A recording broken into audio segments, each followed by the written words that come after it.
Doctor साहबा कितने weeks की प्रेगनेंसी जो है वो प्री मैच्योर बर्थ में कंसिडर होती है?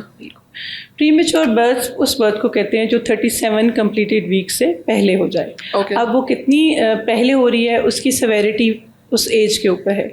अगर हम कहें कि 28 वीक से पहले प्रेगनेंसी डिलीवर हो गया बेबी तो वो एक्सट्रीम प्री मेच्योर है। Okay. और अगर 28 और 34 वीक्स के दरमियान में हुआ है तो वो मॉडरेटली प्री मेच्योर है।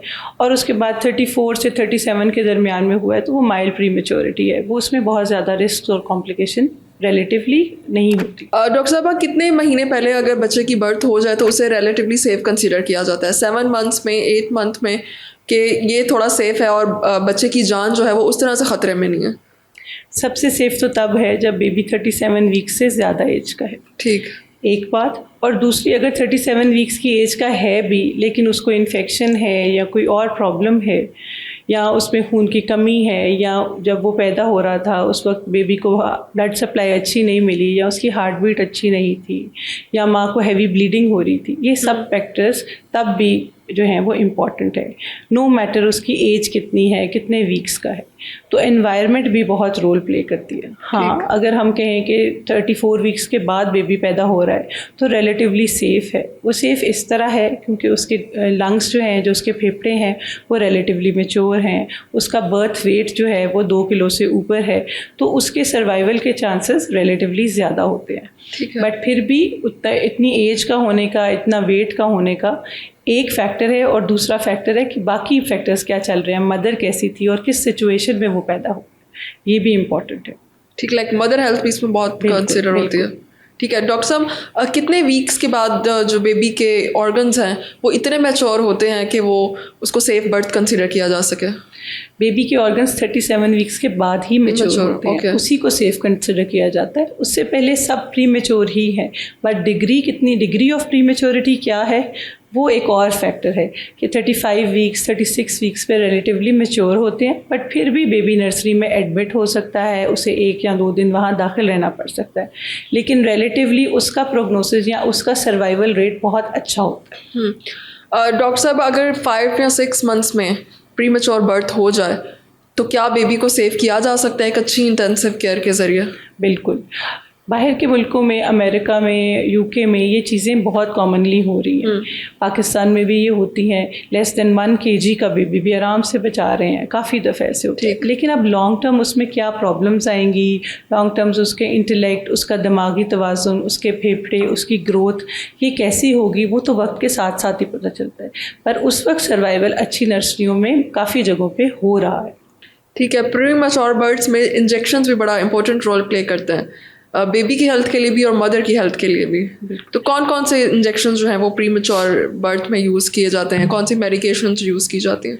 सबसे इम्पॉर्टेंट एक ही इंजेक्शन है, वो है डेक्सामेथासोन या बीटामेथासोन। स्टीरॉयड का इंजेक्शन है जो मदर्स को बाजू में या चुकले पे लगता है 2 दफ़ा 12 घंटे या 24 घंटे के वक्फे से।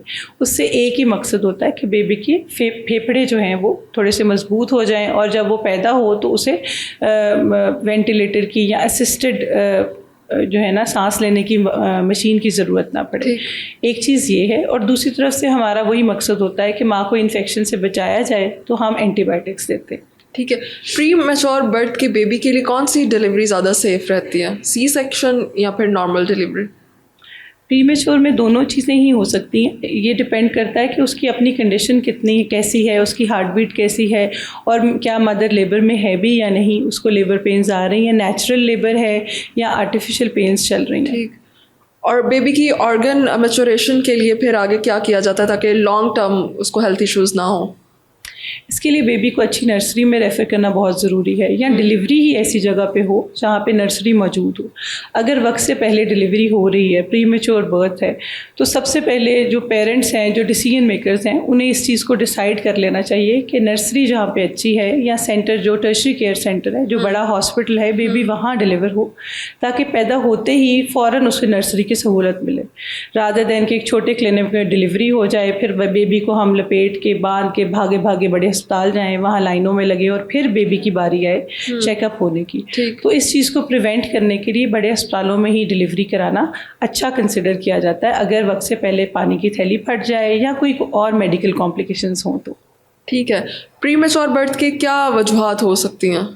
ये डिफरेंट फैक्टर्स हैं इसमें? प्रीमेच्योर बर्थ के डिफरेंट फैक्टर्स हैं। कुछ कॉमन चीज़ें वही बात कि इन्फेक्शन है तो वक्त से पहले पानी की थैली फट गई, अगर खून की कमी है तो उसकी वजह से भी वक्त से पहले दर्दें लग जाती हैं।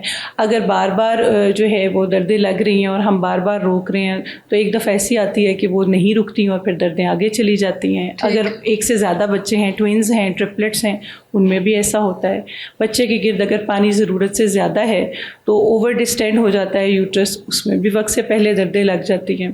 तो ये बहुत से फैक्टर्स हैं जिसमें वक्त से पहले दर्दें लग सकती हैं। प्रीमेच्योर बर्थ को रोका कैसे जा सकता है?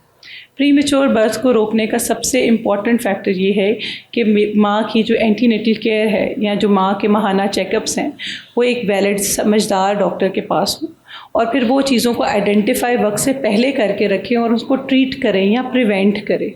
अगर कोई चीज़ हो गई है या कोई इन्फेक्शन हो गया है या पानी की थैली फट गई है तो डॉक्टर की करने वाली चीज़ें बहुत लिमिटेड रह जाती हैं। ठीक। रादर देन कि अगर उसमें रिस्क है या एक दफ़ा पहले ऐसे हुआ था तो वो चीज़ को अगली दफ़ा प्रिवेंट करने के लिए, बचाने के लिए चीज़ें करना ज़्यादा अक्लमंदी है रादर देन दोबारा से वो सब कुछ करा के फिर डॉक्टर के पास जाया जाए। ठीक है डॉक्टर साहबा, अगर किसी माँ में एक दफ़ा वक्त से पहले डिलीवरी हो गई है तो क्या दूसरी प्रेगनेंसी में उसके चांसेस बढ़ जाते हैं? बिल्कुल बिल्कुल ऐसे ही होता है। जब एक दफ़ा एक चीज़ हो गई है तो उसके अगली प्रेगनेंसी में दोबारा होने का चांस रिलेटिवली ज़्यादा है। अगर एक प्रेगनेंसी में ब्लड प्रेशर ज़्यादा हुआ है तो अगली दफ़ा भी ज़्यादा होने का चांस बहुत ज़्यादा है। एक में अगर खून की कमी हुई है तो शायद अगली दफ़ा दोबारा खून की कमी हो। एक दफ़ा अगर वक्त से पहले दर्दें लगी हैं तो दोबारा ऐसे हो सकता है।